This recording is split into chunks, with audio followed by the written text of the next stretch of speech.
Hey everyone, and welcome back to Jackie's Garden Spot. I am Jackie, growing in Zone 8B, Alabama. On today, we will be planting up an upside down tomato planting, and we will also plant out our muscadine vine. We've been waiting on this to come in for a few weeks. It's by Isons, and they finally sent it in, so we will open it up together, unboxing it, and we will plant it out together. And also, the weather is saying that it will be in the 80s next week. Our 10-day forecast looks very well. So we will be also planting out our melons today. So we'll start first with our upside down tomato planter. This has been requested by a few people, so I'm going to do one today on video so that you will be able to see it done firsthand. This is a planter. I've seen quite a few variations of one as I did my research. They do grow bags with the upside down tomato vine, and also I'm doing mine in a hanging planter. So what I'm going to do first is I'm going to cut a hole inside of this particular little protective cloth.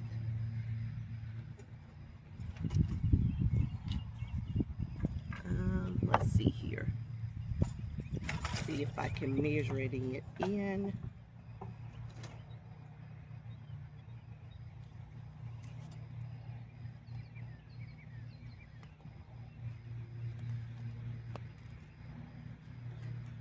And I'm just making a hole that's big enough just to put that tomato plant in, so that it will be able to thrive while it's hanging upside down.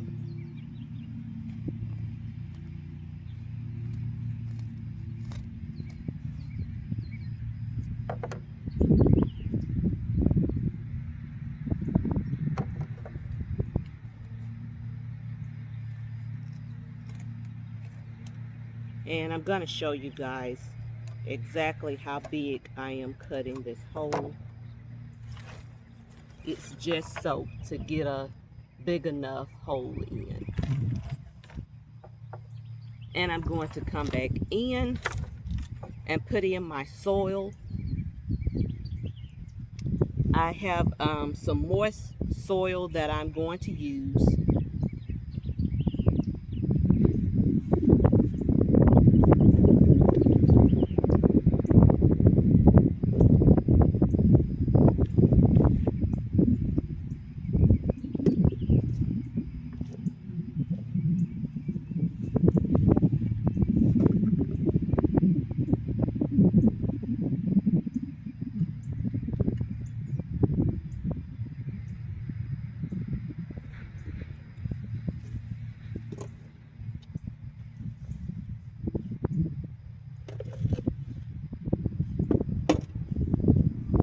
And I'm filling that soil up to this line here.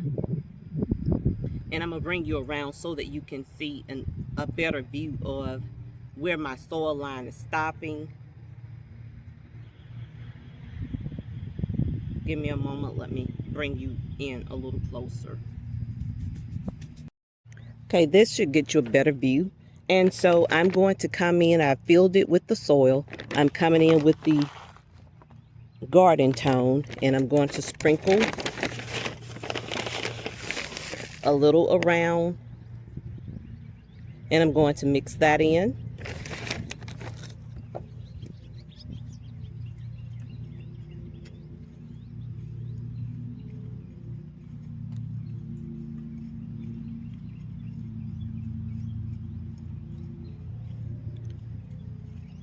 That looks good. And so I am going to plant on the top some lime basil.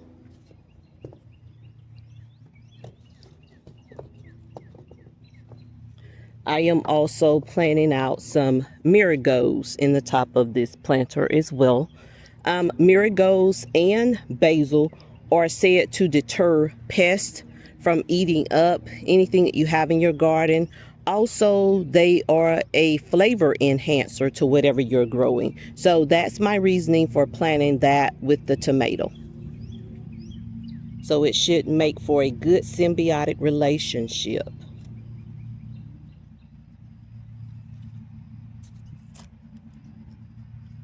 And guys, I took the chance and ordered some of these Bootstrap Farmer pots. I cannot tell you enough how durable they are, and they should last from year to year. And they are also very easy to get your starts out. They have a little hole under here that you can use to put your finger in, and your starts just lift right out, as you can see. So I am so happy that I did go ahead and invest into these little pots. They do cost a bit more than the average pots cost, but they are worth it if you are into gardening for the long haul. So this is about 3 of the basil starts. That's why I'm breaking it up, and I'm going to put them here, just planting them in. I may end up with too much soil,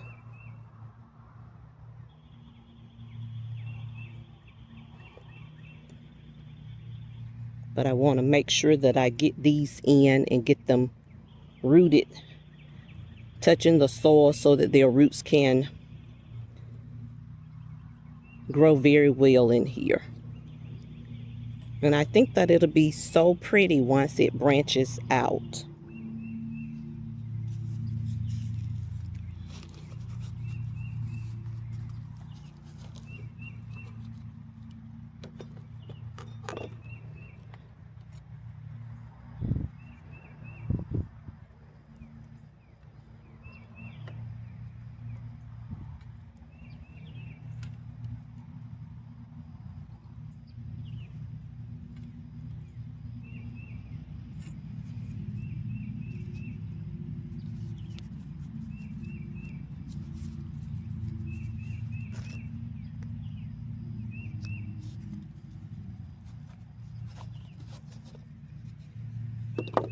Very good root system on those as well. But I don't think I need as much soil. So I'm going to try to let that soil go and just focus on my roots.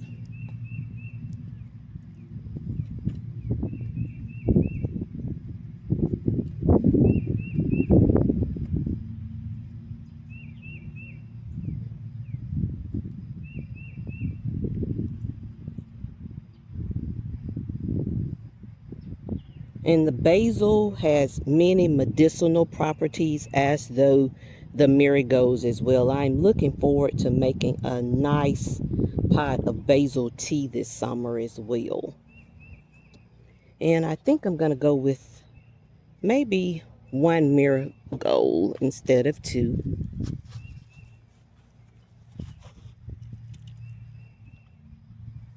Another nice root system. And I may need a little bit more space for this one, so I'm going to try to come in here and plant it sort of deep. And it may take me moving some of that basil around, which is okay because I just planted it in. And so let's see if I can just kind of mash it down so that I'm not disturbing it a lot.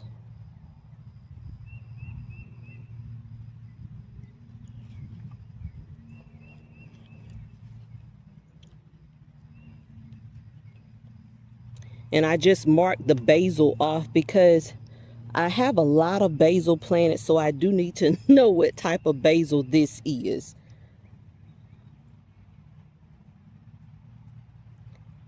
That's a very hard little stone there. Okay, so we got that part planted in. Now I'm going to go and put this on a hanger so that we can do our upside down tomato. And before we get there, let me explain this tomato. This is I'm looking for my name batch. This is a Tiny Tim tomato. The Tiny Tim tomato is a determinate tomato as opposed to an indeterminate tomato.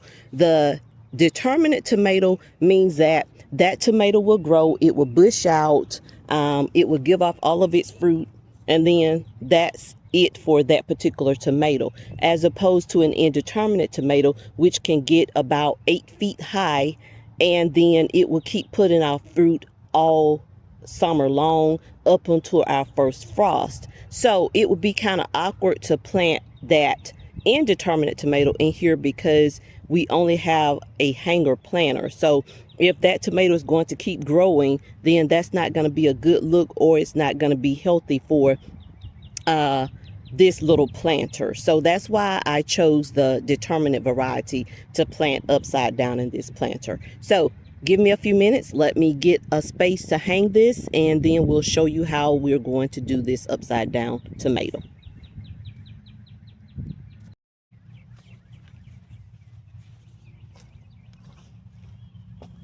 Okay, so we have the hanger hanging, and let's see, this is the hole that we put in, and let me see if I can bring you around a little bit so that you can see what I'm seeing. Give me a moment.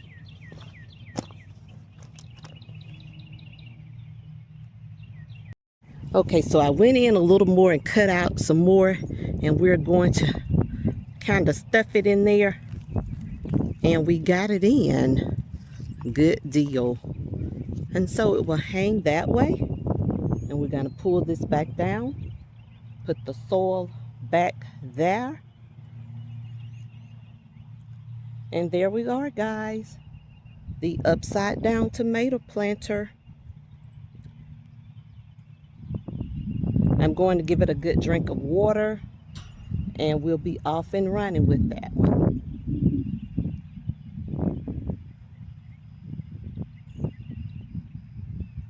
So we'll keep you updated on how it's doing and take you on this journey with us here at the garden spot. Stay tuned. So our next item that we'll be looking at is this Ison's muscadine. This is called a Terra muscadine vine, and we're going to open this up and look at the health of the roots and all of that together. So hopefully you can see this. It's all sealed up with twine and the plastic, so I'm just cutting the twine from it.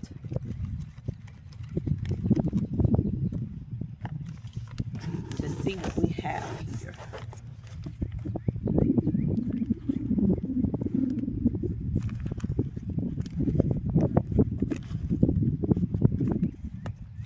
This twine is not easy to cut either, guys, so it's wrapped very well, I must say. Oh gosh. Oh wow. Okay. And one more. All right. It's in a protective sleeve.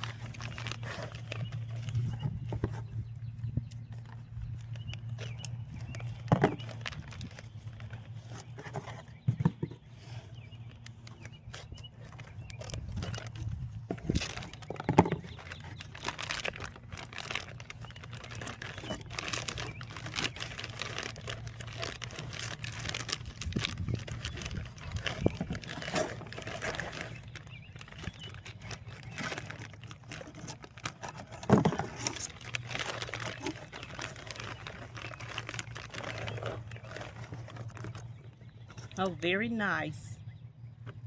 And they have the little gel coating on it to keep the roots moist, so I don't have to soak the roots. This is just ready to go directly into the ground. That's always good. And again, it's called they have it on here, a Terra. And this one is supposed to be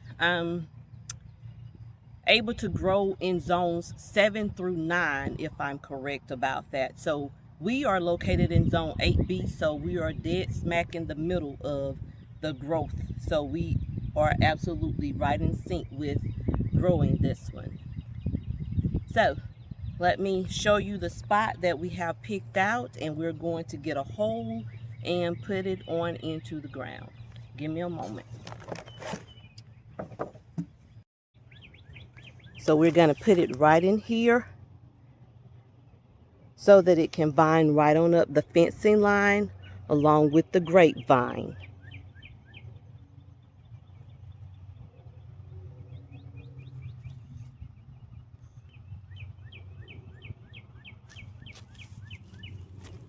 And I'm using the bigger drill bit today to do that with.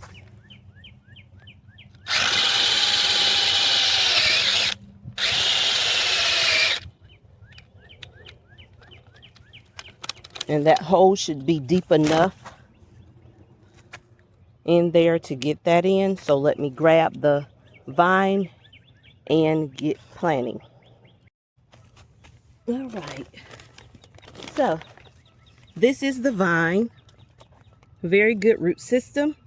I'm going to leave the gel coating that they packed it with on there because that will just seal in the moistness and keep the vines moist, keep the root system moist.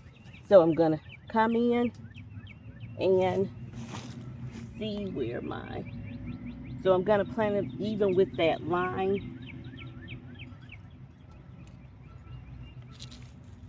and just backfill. Well, not backfill as of yet. I'm gonna put the rest of this moisture into that hole from the packaging. And then I'm going to come in and backfill that hole in.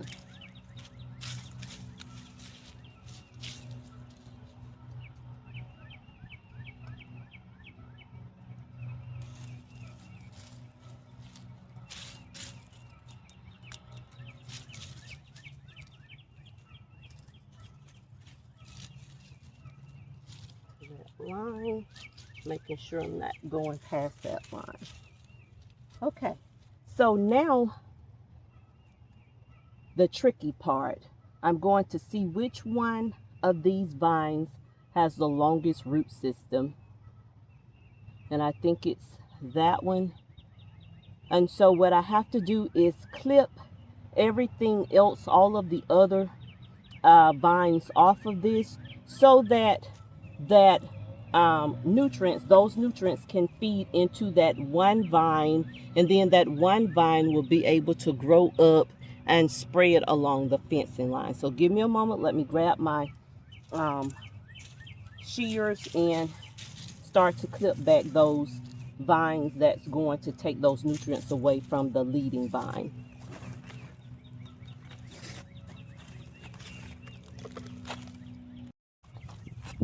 Okay guys, so we're gonna come in and begin to clip as close to the base as possible.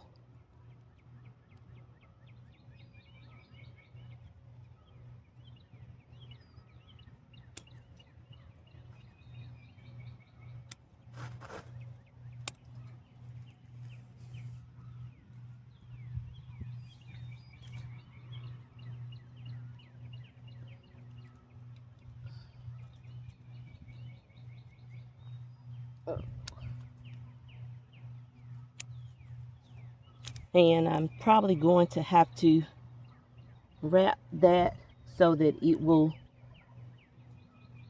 lead on into the fencing.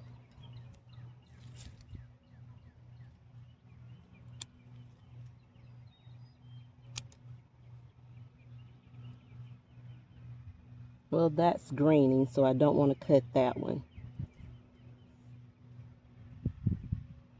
And we'll see what happens from there. I'm going to come back in a little later and try to wrap that around so that it will keep growing up with the fencing. I'm going to give it a good watering, and then we'll be ready to move on to planting out our melons. Stay tuned. We're at the melon point now. So we have 2 of the Texas golden watermelon that did germinate. And we have the Georgia rattlesnake watermelon. These two did germinate. So let's get to our little cell tray. Our honeydew did not germinate. The cantaloupe did not germinate.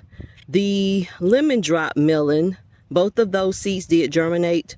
The moon and star, remember, those seeds were from my last year's harvest, and so they did germinate. I'm looking forward to seeing how these will continue to grow throughout this season, because it's always interesting to see your own seeds germinate back into the soil that they originally came out of. So that's going to be interesting.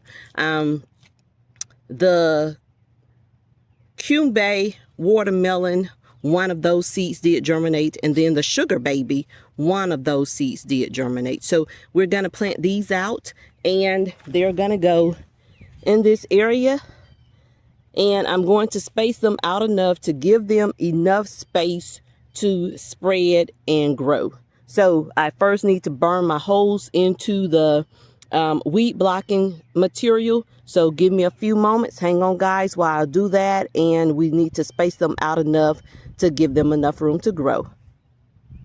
My thought process is that the Georgia rattlesnake watermelon is probably going to grow really big. So I'm going to put one here and one in the next hole that you just seen me burn out. So gonna put one here, and these are going like towards the back of the garden bed here, just to give them enough room to spread. If they want to spread and grow out into the yard past the little garden spot, they can. They'll have that room to do just that. So let me try to get this out of the pot.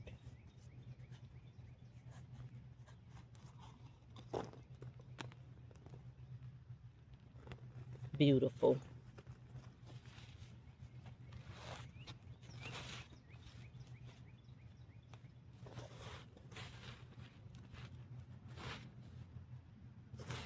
Okay, that's one planted in.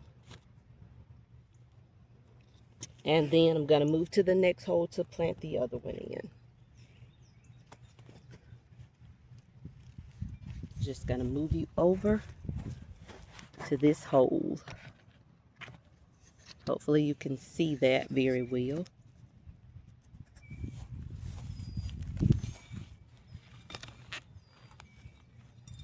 The soil is just so rich.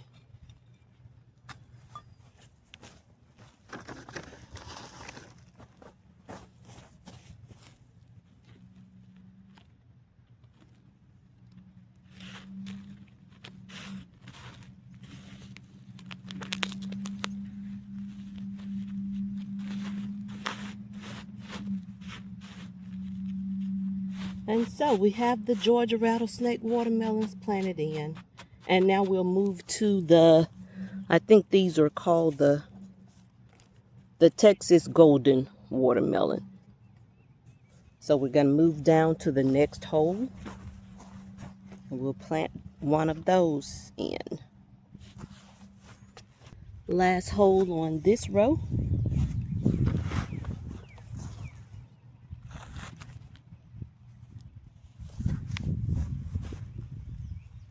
Hopefully you can see that, as the sun is out very bright today and my shadow is kind of absorbing a lot. Sorry about that, guys.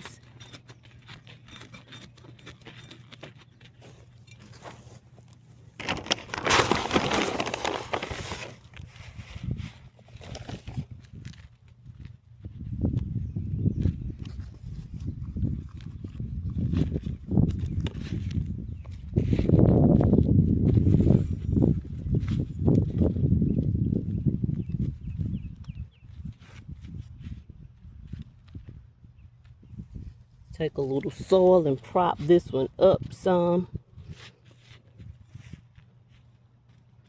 And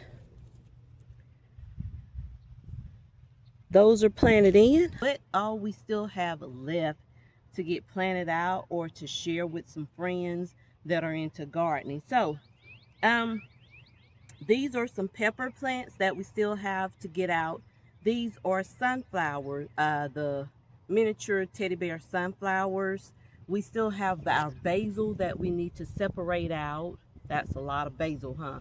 And then our calendula that we still need to separate out and get out. That's basil. These are some things that I just planted out maybe a couple days ago. The mancha cucumber and the Creole tomato.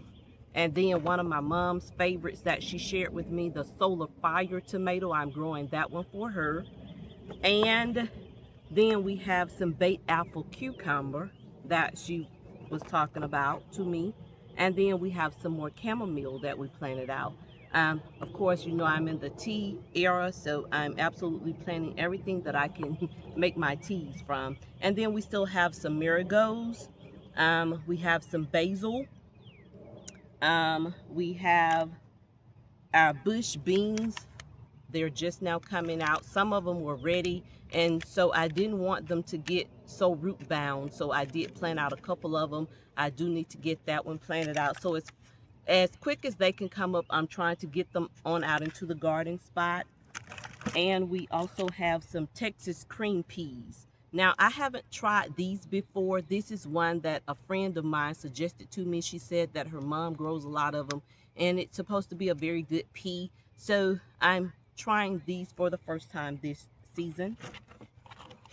And then we have our okra, the Clemson spineless okra. I see one, well, two germinated there. And then our buncheon tree okra, that one did beautiful. And so we do need to get these all out into the garden. This is some more bell peppers here, our habanero pepper, and then that's a banana hot pepper. And in front of you are some more peppers, sunflowers, marigolds, and of course I didn't tell you about the roselle. These roselles are growing. They are ready to get into the ground, so I do have to find a spot that's close to the rest of the trees and get all of this roselle planted out. So as we conclude today, guys, I hope that you enjoyed hanging out with me. I enjoyed hanging out with you as I do each and every time. I do appreciate all that you continue to do for the channel, and don't forget to like, share, and subscribe to see more content from me. And until next time, be well and be blessed, guys.